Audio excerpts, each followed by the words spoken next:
জয় জগন্নাথ। আশা করি সকলে ভালো আছেন। এই বছর 27শে জুন জগন্নাথ দেবের রথযাত্রা। আজকের ভিডিওতে আমরা আপনাদের জানাবো এই রথযাত্রা সম্পর্কিত কিছু অজানা তথ্য। সুতরাং ভিডিওটা স্কিপ না করে শেষ পর্যন্ত দেখবেন। ভিডিওটি ভালো লাগলে একটু লাইক করে দেবেন এবং সাবস্ক্রাইব করে আমাদের চ্যানেলের পাশে থাকবেন। তো চলুন শুরু করা যাক আজকের ভিডিও। জগন্নাথ দেবের রথযাত্রা কিন্তু মানা হয় পৃথিবীর সবচেয়ে পুরনো হিন্দুদের উৎসব। উড়িষ্যার প্রাচীন পুঁথি ব্রহ্মাণ্ড পুরাণ অনুযায়ী জগন্নাথ দেবের রথযাত্রা কিন্তু শুরু হয় প্রায় সত্যযুগে। রাজা ইন্দ্রদ্যুম্ন যখন স্বপ্নে আদেশ পান জগন্নাথ মূর্তি নির্মাণ করার, তার সাথে কিন্তু তিনি রথযাত্রারও স্বপ্নাদেশ পান এবং পরবর্তীকালে তার হাত ধরে পুরীতে জগন্নাথ মন্দির নির্মাণ এবং রথযাত্রার প্রচলন শুরু হয়। প্রতি বছর জ্যৈষ্ঠ পূর্ণিমা তিথিতে প্রচণ্ড গরম থেকে শান্তি পেতে 108 কলসির জল ঢেলে স্নান করানো হয় জগন্নাথ, বলরাম এবং সুভদ্রা দেবীকে। প্রচলিত বিশ্বাস অনুসারে এরপর 3 ভাই বোনেরই জ্বর আসে। সর্দি জ্বরের কারণে 15 দিন তাদের অন্য কক্ষে আলাদা করে রাখা হয়। রাজবৈদ্যের দেওয়ার পাচন খেয়ে তারা সুস্থ হন। এতদিন নিভৃতে থাকার জন্য তাদের মনে হয় বাইরে বেরিয়ে একবার শহর ভ্রমণ করে আসার জন্য। এছাড়া জগন্নাথ দেব কিন্তু ইন্দ্রদ্যুম্নের স্ত্রী গুন্ডিচা দেবীকেও এক প্রতিশ্রুতি দিয়েছিলেন বছরে একবার করে তিনি তার সাথে দেখা করে আসবেন। এরপর 3 ভাই বোন মন্দির থেকে বেরিয়ে রথে চেপে যাত্রা করেন মাসির বাড়ি গুন্ডিচা মন্দিরের উদ্দেশ্যে। যে 15 দিন অসুস্থ থাকার কারণে জগন্নাথ মন্দিরে দর্শন বন্ধ থাকে, সেই সময় কিন্তু দর্শন হয় আলারনাথ প্রভুর। কথা অনুযায়ী আলারনাথ প্রভুকে কেউ যদি এই সময় দর্শন করেন তা জগন্নাথ দর্শনেরই সমান। রথযাত্রা সম্পর্কে গৌড়ীয় বৈষ্ণবেরা ভাব প্রকাশ করেন জগন্নাথ প্রভুকে যেহেতু এতদিন ভক্তরা জগন্নাথ মন্দিরে এসে দর্শন করতে পারেননি, সেই জন্য জগন্নাথ প্রভুর আকাঙ্ক্ষা হয় ভক্তদের নিজের থেকে বেরিয়ে এসে দর্শন দেবেন। এছাড়াও ভাব অনুসারে বলা হয় এতদিন অসুস্থ থাকার সময় জগন্নাথ প্রভুর মনে পড়ে তার কৃষ্ণলীলার কথা, তাই তিনি বৃন্দাবনে ফিরে যাওয়ার আকাঙ্ক্ষা প্রকাশ করেন এবং রথে চেপে যেন তিনি বৃন্দাবনের উদ্দেশ্যেই যাত্রা করছেন। জগন্নাথ, বলরাম, সুভদ্রা 3 ভাই বোনের কিন্তু 3টি আলাদা রথ তৈরি হয় এবং প্রত্যেক বছর নতুন করে রথ তৈরি করা হয়। অক্ষয় তৃতীয়া থেকে শুরু হয় রথ নির্মাণের কাজ। কোনো সাধারণ কুঠার দিয়ে কিন্তু এই কাঠ কাটা হয় না। প্রথা মেনে এই কাঠ কাটা হয়ে থাকে সোনার কুঠার দিয়ে।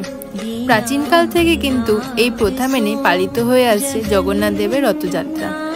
কোন গাছ কেটে রথ তৈরি করা হবে তা কিন্তু আগের থেকেই চিহ্নিত করা হয়। এরপর মন্দিরের প্রধান পুরোহিত জঙ্গলে যান এবং যে গাছ কাটা হবে তার পুজো করেন। এছাড়াও যে ছুতোর পরিবার বংশানুক্রমে রথযাত্রার জন্য গাছ কেটে আসছে, সেই পরিবারেরই সদস্য প্রথমে সোনার কুঠার জগন্নাথ দেবের পায়ে স্পর্শ করেন এবং তারপরে জগন্নাথ দেবের আশীর্বাদ নিয়েই গাছ কাটেন। এছাড়া আপনারা কি জানেন, প্রত্যেক বছর রথ নির্মাণ করার সময় কিন্তু কোনো পেরেক বা কাটা কাঠ ব্যবহার করা হয় না। রথের কাঠ হতে হবে সোজা এবং খাঁটি। রথ নির্মাণের কাজ সম্পূর্ণ হওয়া পর্যন্ত কারিগররাও কিন্তু মন্দির চত্বরেই থাকেন এবং তাদেরও কিন্তু অনেক নিয়ম মেনেই চলতে হয়। যে 3টি রথ তৈরি হয় তাতেও কিন্তু প্রত্যেক বছর কাঠের সংখ্যা সমান হয়ে থাকে। জগন্নাথ দেবের রথ নন্দী ঘোষে ব্যবহৃত হয় 832টি কাঠের টুকরো।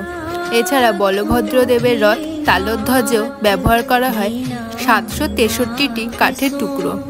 সর্বশেষে সুভদ্রা দেবীর রথ দর্পদলনে ব্যবহার করা হয় 593টি কাঠের টুকরো।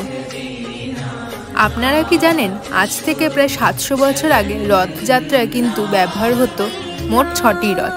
কারণ সেই সময় রথযাত্রার যাত্রাপথ 2টি ভাগে বিভক্ত ছিল। সেই 2টি ভাগে 3টি করে মোট 6টি রথ ব্যবহার করা হতো। সেই সময় জগন্নাথ মন্দির থেকে গুন্ডিচা আসার জন্য মাঝখানে বয়ে যেত বলাগুন্ডি নালা। তাই জগন্নাথ মন্দির থেকে 3টি রথ বলাগুন্ডি নালা পর্যন্ত এলে জগন্নাথ, বলভদ্র এবং সুভদ্রা দেবীর মূর্তি রথ থেকে নামিয়ে নালা পার করে আবার ওই পারে যে রথ দাঁড় করানো থাকে তার ওপর বসিয়ে নিয়ে যাওয়া হয় গুন্ডিচা দেবীর মন্দিরে। এরপর 3 ভাই বোন 7 দিনের জন্য সেখানে থাকেন। আপনারা কি জানেন, লক্ষ্মী দেবী কিন্তু 5 দিনের মাথায় এসে রথ ভেঙে দেন। কিন্তু এর পেছনে কারণ কি? বলা হয় জগন্নাথ দেব মাসির বাড়ি যাওয়ার আগে লক্ষ্মী দেবীকে বলেছিলেন তিনি 3-4 দিনের জন্য বেড়াতে যাচ্ছেন এবং তাড়াতাড়ি করেই ফিরে আসবেন, কিন্তু 5 দিন কেটে গেলেও তিনি আর জগন্নাথ মন্দিরে ফেরেন না। তখন লক্ষ্মী দেবী চিন্তায় পালকি করে গুন্ডিচা মন্দিরে যায়। সেই খবর শোনা মাত্র জগন্নাথ দেব কিন্তু গুন্ডিচা মন্দিরের দরজা বন্ধ করে দেন। এরপর লক্ষ্মী দেবী রাগে রথের কিছুটা অংশ ভেঙে দেন এবং আবার ফেরত চলে আসেন জগন্নাথ মন্দিরে। এরপর 7 দিন পর যখন জগন্নাথ দেব উল্টো রথযাত্রা করে আবার জগন্নাথ মন্দিরে ফিরে আসেন, তখন কিন্তু লক্ষ্মী দেবী জগন্নাথ মন্দিরের দরজা বন্ধ করে দেন এবং জগন্নাথ দেবকে মন্দিরে প্রবেশে বাধা দেন। এই প্রচলন কিন্তু এখনও রয়েছে এবং কথিত আছে এই সময় লক্ষ্মী দেবীর রাগ ভাঙানোর জন্য জগন্নাথ দেব একটি সাদা মিষ্টি তাকে উপহারে দেন, যেটি কিন্তু আমাদের বর্তমানে রসগোল্লার মতোই দেখতে হয়। এই নিয়ে তো অনেক বিবাদ রয়েছে, সেটা আপনারা জানেনই। পুরীর পাশাপাশি কিন্তু আমাদের বাংলায় মাহেশেও বিশাল রথযাত্রার আয়োজন করা হয়। এটি ভারতের দ্বিতীয় প্রাচীনতম এবং বাংলার প্রাচীনতম রথযাত্রা উৎসব। এই উৎসবটি কিন্তু 1396 খ্রিস্টাব্দে শ্রীরামপুর শহরের মাহেশে অনুষ্ঠিত হয়। এছাড়া রথযাত্রার সময় মাহেশে স্নানপিড়ি ময়দানে প্রায় 1 মাস ধরে মেলা চলে।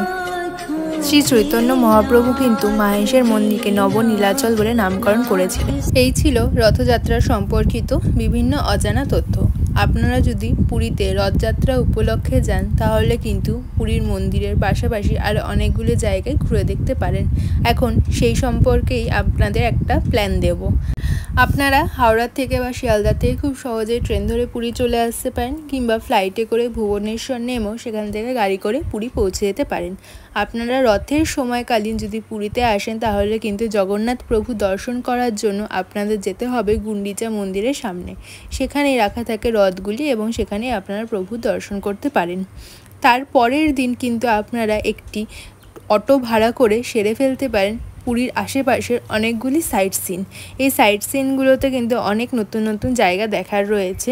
আমার এই সম্বন্ধিত একটি গোটা ভিডিও রয়েছে যেখানে কিন্তু ডিটেলসে আমি সমস্ত তথ্য শেয়ার করেছি। এখন আপনারা দেখতে পাচ্ছেন গুন্ডিচা মন্দির। তাছাড়া আমরা এই সাইট সিনের মধ্যে দেখে নিয়েছিলাম জগন্নাথ দেবের পিসি বাড়ি, যেখানে চন্দন যাত্রার উপলক্ষে কিন্তু নৌকোবিহার হয়। তাছাড়া আপনারা দেখতে পাবেন পুরীর গুপ্ত বৃন্দাবন। এটি কিন্তু খুব সুন্দর একটি জায়গা, ভেতরে কিন্তু খুব সুন্দর বাগান করে এবং তার সাথে প্রচুর এরকম সুন্দর সুন্দর দেবদেবীর মূর্তি রয়েছে। আপনারা কিন্তু অবশ্যই পুরীতে আসলে এখানে দর্শন করতে ভুলবেন না। গুপ্ত বৃন্দাবনে তো আমরা বেশ খানিকটা সময় কাটিয়েছিলাম, কারণ এখানে এত বড় জায়গা যে পুরোটা ঘুরে দেখতে অনেক সময় লাগবে। এখানে ভেতরে কিন্তু বিশাল বড় চৈতন্য দেবেরও একটা মূর্তি আছে, যেটা দেখে ভীষণ ভালো লাগলো। তো আপনারাও আমাদের সাথে দেখতে থাকুন পুরীর গুপ্ত বৃন্দাবন।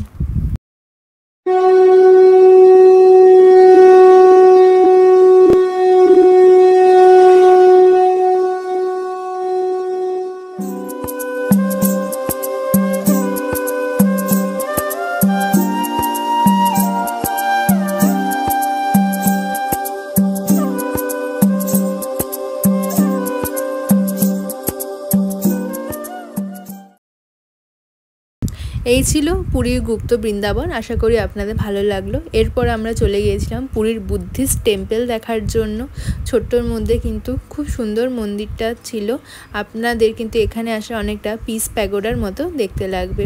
আর সবচেয়ে ভালো হলো এই মন্দিরে এত রকমের গাছ আমরা দেখেছি, দেখে ভীষণ ভালো লাগছিল। আর দেখুন এখানে সমস্ত কিন্তু অ্যান্টিক পিসের মতো মূর্তিগুলো রাখা রয়েছে। যেহেতু দুপুরবেলা ছিল, মন্দির বন্ধ ছিল, তাই ভেতরটা আপনাদের দেখাতে পারলাম না। যাই হোক, এখানে বেশ কিছুক্ষণ সময় কাটিয়ে তারপর আমরা চলে গেছিলাম পুরীর আরও একটি বিখ্যাত জায়গা, সেটা হলো হরিদাস ঠাকুরের সমাধি।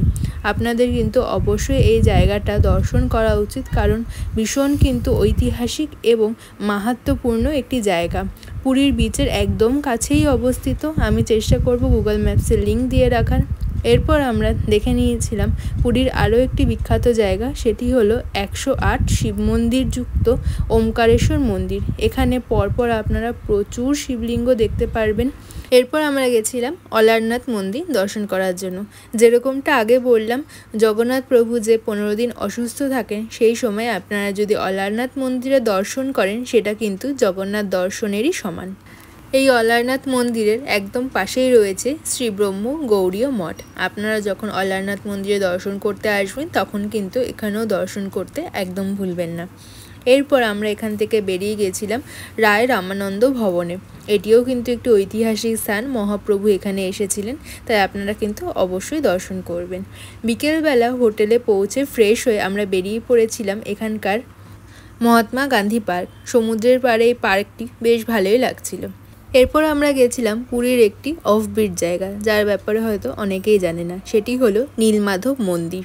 এটি জগন্নাথ দেবের আদি রূপ এবং এখানে দর্শন না করলে জগন্নাথ দর্শন কিন্তু অসম্পূর্ণ রয়ে যায়। তাই আপনাদের হাতে একটা দিন সময় থাকলে কিন্তু অবশ্যই দর্শন করে আসবেন নীলমাধব মন্দিরে। আমাদের একটি সম্পূর্ণ ভিডিও আছে নীলমাধব মন্দিরের ওপর, চাইলে সেটি দেখে নিতে পারেন।